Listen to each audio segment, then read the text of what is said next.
Hello again, this is Victor James, author of the new book in the Megacosm called The Narikomin that's available wherever books are sold, so get your copy now.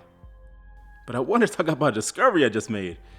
So I was going through some old boxes and found some Transformers that I wanted to add to my list.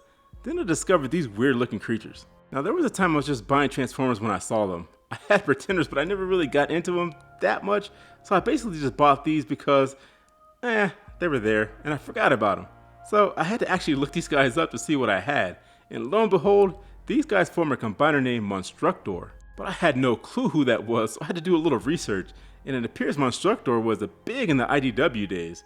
And as the story goes, Monstructor was the first Jessal, created by Jaxus at the direction of Nova Prime, who tried to recreate the lost combination technology.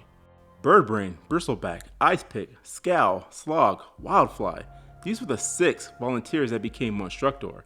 Monstructor was sort of a demented play on the Until All Are One, the perfect pinnacle of mind and body fusion. But of course the process didn't work, and the 6 became, well, a monster.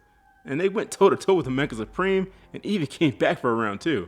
But anyone who has seen my previous videos on Transformers knows that I don't give too much credence to the IDW comics. I feel like they are convoluted and went off the rails a little bit. Even just reading about Monstructor's origin was steeped in alternative dimensions, alternative timelines, Galvatron mixing up with Alpha Trion, and working for Jaxus. And of course, there were the different primes and the various leaders. It was daunting even for me who knows a little bit about Transformers lore. This is why I don't like the convoluted lore, because it's almost impossible for a regular reader to jump in. I mean, if you just look at the first 2 paragraphs of Monstructor's story, it crosses over to 6 or 8 different comics? But I actually find Monstructor interesting because I always wanted to do a video about the combiners, and why I always thought Devastator was the most powerful, strictly because he comprised of 6 Transformers, while most of the rest of the G1 combiners only had 5.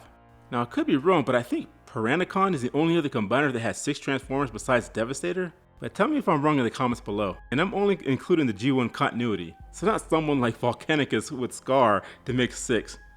So as my theory goes, Monstructor is on the higher end of power when it comes to combiners, even able to fight a Guardian like a Mega Supreme. Now I'm on a quest to complete him. I see just buying Monstructor outright complete runs in the hundreds of dollars, and I've already used the website PickClick to find a 4th for a good deal.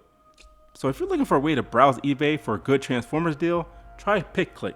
On their website, they make it easier to see all the Transformers available that you browse, making it easier to find good deals or swoop in on auctions. This is just a little tip for those who actually watch my videos. Anyway, I just thought it was cool that I found these 3 out of the blue. I never knew they had actually formed a combiner, so this was actually a pleasant surprise. I doubt I have any more gems like them hidden away in my boxes, and I really doubt I'll find all their accessories. But you never know, pray it does work. And I wanted to remind you about my website, themegacosm.com. Here you can keep up with the latest information about the Megacosm, as well as read short stories for free. As an added bonus, I have the first chapters of my novels for free as well, just so you can read a sample and decide later if you want to buy the novel.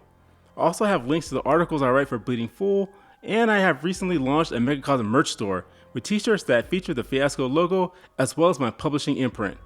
And I also have baby onesies because, well, they just look cool cosplaying as Fiasco. But God bless you and keep you. That's it, I'm done.